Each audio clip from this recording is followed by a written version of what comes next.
Mä olen Tatu Koljanen, mä olen VTT:n ICT-alueen tutkimusjohtaja ja olen ollut Artemista rakentamassa jo heti lähes alusta asti 2006 vuodesta lähtien, ennen kuin Artemis oli perustettu. Artemishan perustettiin 2008 virallisesti, muistaakseni kirjoitettiin sopimukset alle, mutta näitä Artemiksen alueita, tutkimusalueita ja prioriteetteja listailtiin kyllä jo tai suunniteltiin monta vuotta siinä aiemmin ja on ollut siinä mukana sitten alusta lähtien määrittelemässä niitä tutkimusalueita. On ollut Artemiksen steering boardissa yhden vuoden silloin heti alkuun ja sen jälkeen sitten ollut tutkimuslaitosten kammarin eli Chamber B:n puheenjohtajana siitä lähtien sitten mukana näissä pysyvänä jäsenenä sekä presidiumissa että tässä steering boardissa eli johtoryhmässä ja ollut sitten sen lisäksi vielä tämän Artemiksen strategisen tutkimusagendan työryhmän puheenjohtajan, toisena puheenjohtajana siinä mielessä on ollut aika aktiivisesti mukana. VTT:hän on ollut sitten hyvin suuren projektisalkun omistajana Artemis tekemisissä, eli meillä on ollut paljon rahaa. Mitä on tutkimusrahaa, mitä on Artemiksen kautta sitten saatu. Artemis on ollut 6 vuoden hanke, jossa on ollut yhteensä noin miljardin verran tutkimusta, tai tulee olemaan noin miljardin verran tutkimusta, joka jää alkuperäisestä suunnitelmista. Me yritettiin saada yli 2,5 miljardia tutkimusrahaa Artemikseen. Eli Artemishan on siis tutkimusta sulautetusta järjestelmistä, erityisesti verkottuneista sulautetusta järjestelmistä, jotka on vaikkapa Internet of Thingsin taustalla ja joita kutsutaan sitten jossakin yhteyksissä myös nimellä Cyber Physical Systems, jossa fyysinen ja digitaalinen maailma yhdistyy uudella tavalla. Ja tosiaan Artemiksen koko on ollut noin miljardi 6 vuoden aikana. Ja tässä on ollut jäseniä, tekijöitä, niin siis pelkästään tutkimuslaitoksia on tässä meidän Chamber B:ssä niin on 100 jäsentä ja meillä on yhteensä Artemiksessa noin 200 jäsentä ja kaikki nyt on ollut niissä tutkimusyhteistyössä mukana. Artemiksessa suomalaiset on ollut suomalaisista suuryrityksistä. Artemishan on yritysvetoista tutkimusta, eli se Artemis perustuu siihen ajatukseen public-private partnershipista, jossa yritykset antaa tutkimukselle relevanssin ja suunnan. Eli varmistetaan sen tutkimuksen relevanssi sillä, että yritykset johtaa sitä ja sillä ajatuksella, että yritykset sitten, niillä on aito intressi viedä niitä tuloksia markkinoille tuotteissa, palveluissa, prosesseissa ja sitä kautta ne karsii sieltä turhat rönsyt ja hommaa tietyt tulokset halvimmalla, mistä ne on saatavilla ja sitten tekee vain sen välttämättömimmän tutkimuksen itse tai siinä konsortiossa. Ja tämä on ollut se jalo tavoite tässä public-private partnershipissa, jota Artemiskin edustaa.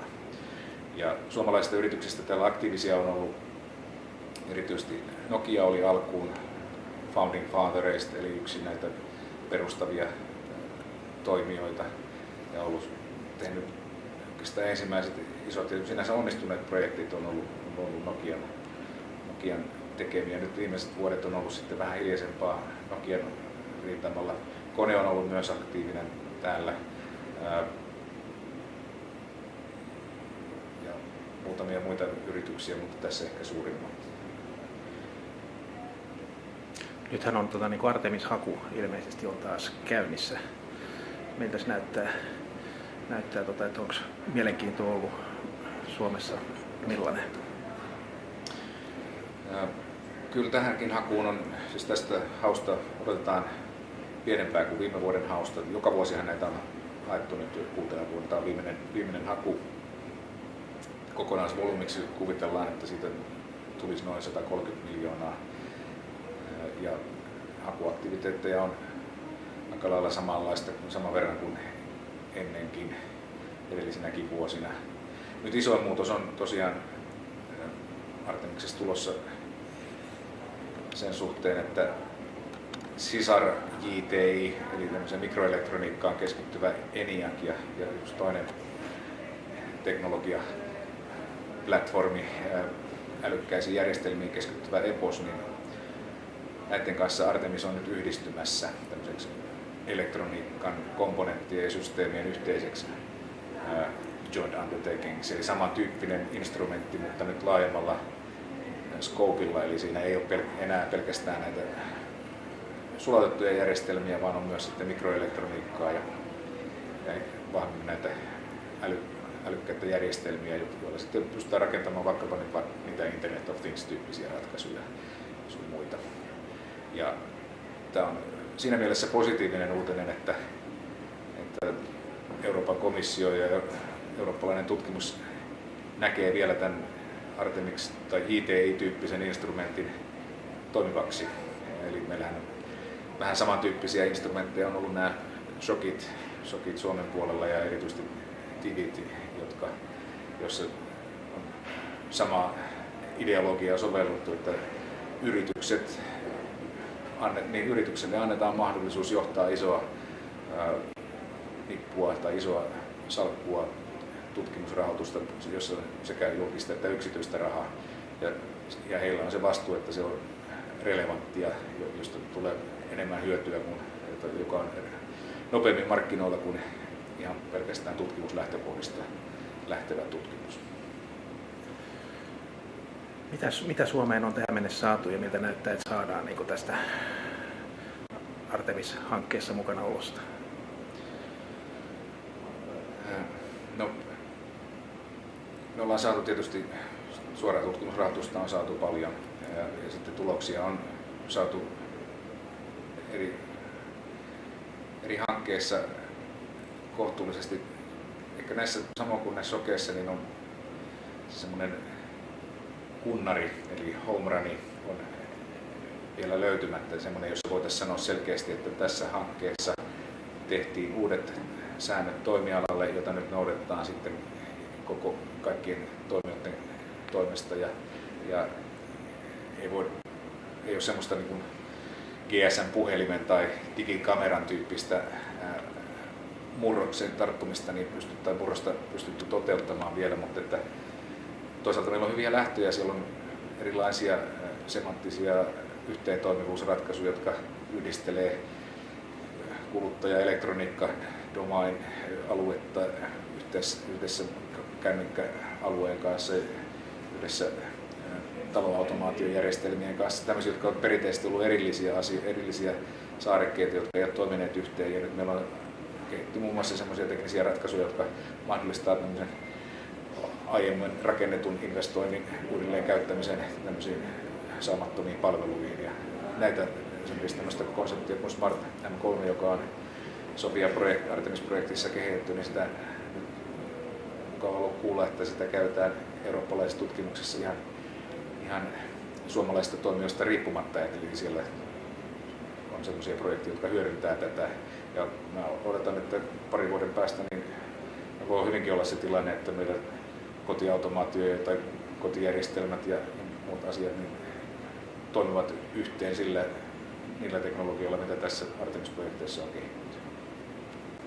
Vielä voisi mainita sen, että yhtenä hyvänä puolena tässä on tietysti kyllä ollut se, että me ollaan nyt sekä näiden Artemis-toimien, että siis Artemis on ollut vahvistamassa tätä eurooppalaista tutkimusidentiteettiä ja sitä, että me ollaan samaa eurooppalaista tutkijapuulia. Eli kyllä tämä on siinä mielessä Euroopan kannalta ollut ehdottomasti hyvä instrumentti, joka on tuonut nämä toimijat lähemmäs toisiaan. Ja nyt meillä on niin kuin asiakkuuksia ja kontakteja, verkostoja paljon laajemmalla Euroopassa kuin olisi ilman tätä.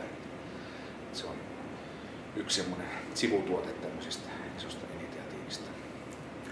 Mä tuossa lentokoneessa luin läpi tämän ICT 2015 ryhmän mietinnön, niin tuleeko sulla mitään mieleen, millä tavalla tämä Artemis-hanke sitä tangeeraa tai tukee niitä tavoitteita, mitä siinä on? ICT 2015 työryhmän muistiossa oli suosituksena mainittu tämmöinen Forge palvelukehitys tai palvelupaja. Ja siellä piti kehittää paljon tämmöisiä digitaalisia palveluita ja inkuboida niitä, eli idättää niitä. Ja yksi semmoinen, siis monet niistä asioista, mitä sinne Forgeen tulee, niin on myös Artemiksesta syntyneitä, mutta että erityisesti konkreettisesti on ajateltu, että Artemiksen repositorityöryhmä, joka yrittää paketoida Artemiksen tulokset sopiviin työkalu- ja lisenssipaketteihin, jotta ne olisi helposti yritysten ja tutkijoiden käytettävissä, niin me tuotaisiin suoraan Artemis Repository tähän Forge-kehityspajaan. Eli miljardin euron tutkimustulokset olisi sitten siellä Tivitin Forge-palvelun kautta saatavissa suomalaisille, toki muillekin toimijoille, mutta erityisesti suomalaisille pienyrityksille, isoille yrityksille ja tutkijoille sitten siellä helposti lisenssioitavissa ja käyttöön otettavissa paketeissa. Sen lisäksi tietysti ICT 2015 raportissa niin on mainittu monia muita tähän digitaalisen liiketoiminnan ja digitaalisten palveluiden synnyttämiseen liittyviä tavoitteita, joissa Artemis on ollut kyllä jo tekemässä niitä ratkaisuja, joilla niihin päästään. Eli juuri näitä, vaikkapa se semanttinen yhteentoimivuus on yksi niitä avainasioita. Vielä voisi ehkä sitten tästä, jos katsotaan tulevaisuutta, siis siitä positiivista, että komissio on nähnyt tämän JTI-tyyppisen Joint Technology Initiative-tyyppisen lähestymistavan jatkamisen arvoiseksi. Vielä voisi mainita sitä, että nyt tämän uuden